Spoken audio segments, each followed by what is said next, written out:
In international relations, the most profound changes often begin quietly, through subtle handshakes, overlooked agreements, and patient relationship building. The emerging partnership between landlocked Ethiopia and distant Azerbaijan is one such quiet yet significant diplomatic move. In the Horn of Africa, every diplomatic gesture carries weight, especially for neighbors like Eritrea, who scrutinize each signal for deeper meaning. Eritrea, shaped by hard-won sovereignty, watches Ethiopia's new alliances with intense vigilance, knowing survival depends on anticipating shifts before they become threats. Here, diplomacy is about reading between the lines, where a trade delegation or a public service model can hint at broader strategic ambitions. When Ethiopia's prime minister inaugurates a service center inspired by Azerbaijan, it's more than policy. It's a regional signal, especially regarding Ethiopia's quest for sea access. The Ethiopia-Azerbaijan connection is a case study in modern, flexible statecraft, where partnerships are built on shared needs and experiences, not old alliances. Eritrea is listening closely, knowing these quiet moves could reshape the region's future. Officially, Ethiopia and Azerbaijan's partnership is about practical cooperation, economic growth, trade, and investment. Azerbaijan brings energy expertise and capital. Ethiopia seeks new partners beyond the West and China. Their collaboration includes governance reforms, like Ethiopia's adoption of Azerbaijan's ASEAN service model, streamlining public services. This is framed as South-South learning, technical, apolitical, and focused on improving lives. Both nations position themselves as regional leaders outside dominant global power structures, advocating for a multipolar world. Cultural and educational exchanges, such as scholarships and city partnerships, round out the relationship.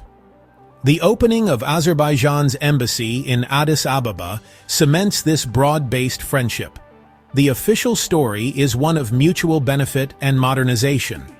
But beneath this positive narrative, other interpretations persist. Eritrea's foreign policy is defined by an uncompromising commitment to sovereignty, forged through decades of struggle. Every decision is measured by its impact on Eritrea's control over its destiny and borders. This has led to a policy of strict access control over people, goods, and ideas, especially in its strategic Red Sea waters. For Eritrea, even minor incursions or new alliances are potential threats, not mere diplomatic events. Its intelligence services excel at connecting disparate events, always searching for hidden strategies behind official statements. Eritrea assumes that powerful neighbors like Ethiopia act with long-term intent, not randomness. This vigilance is often seen as paranoia, but for Eritrea, it's prudent survival. The peace agreement with Ethiopia did not erase deep mistrust. Eritrea remains alert to Ethiopia's enduring ambitions, especially regarding sea access. Thus, Ethiopia's quiet engagement with Azerbaijan is a signal Eritrea cannot ignore. In Asmara, every move is part of a larger game. Eritrean strategists look beyond official rhetoric, asking why Ethiopia is forging ties with Azerbaijan now.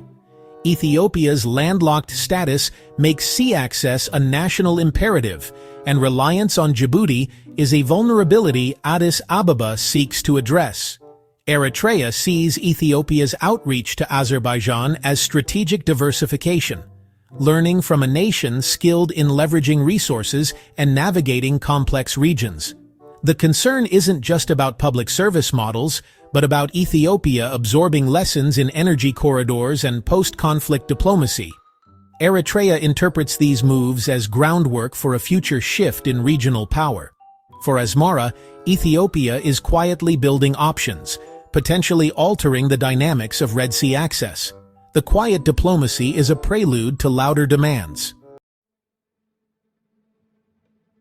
Eritrea's commitment to sovereignty was tested in November 2024 when its navy detained 3 Azerbaijani-flagged vessels for unauthorized entry. This was a calculated enforcement of maritime borders, not random aggression. Eritrea handled the incident with disciplined, quiet resolve, detaining crews, activating diplomatic channels, and making its authority clear. For Azerbaijan, this was a direct lesson in the realities of Red Sea geopolitics. The resolution, release of crews and ships after negotiations, showed Eritrea's rigidity, but also its pragmatism. Azerbaijan gained invaluable insight into Eritrea's operational style, firm, principled, but ultimately diplomatic. This incident transformed Azerbaijan's view of the region from abstract opportunity to lived experience. Now, when Ethiopia discusses sea access, Azerbaijan brings practical understanding to the table. The shared memory of this standoff makes Azerbaijan a uniquely credible partner for Ethiopia. Quiet enforcement became a catalyst for deeper, more informed partnership. For Ethiopia, partnering with Azerbaijan is a strategic move rooted in necessity. As a landlocked nation, Ethiopia's future depends on diversifying maritime access beyond Djibouti. Azerbaijan, experienced in navigating complex geopolitical terrain, offers relevant lessons and support. Ethiopia isn't seeking a powerful patron, but a peer with practical experience in autonomy and regional negotiation. The 2024 ship incident only deepened Azerbaijan's understanding of Eritrea's stance, making it an even more valuable partner. This shared experience enables more realistic, nuanced dialogue about Ethiopia's ambitions. Ethiopia's approach is patient and methodical, building leverage, not confrontation. By strengthening ties with Azerbaijan, Ethiopia signals its intent to change the status quo through smart, diversified diplomacy.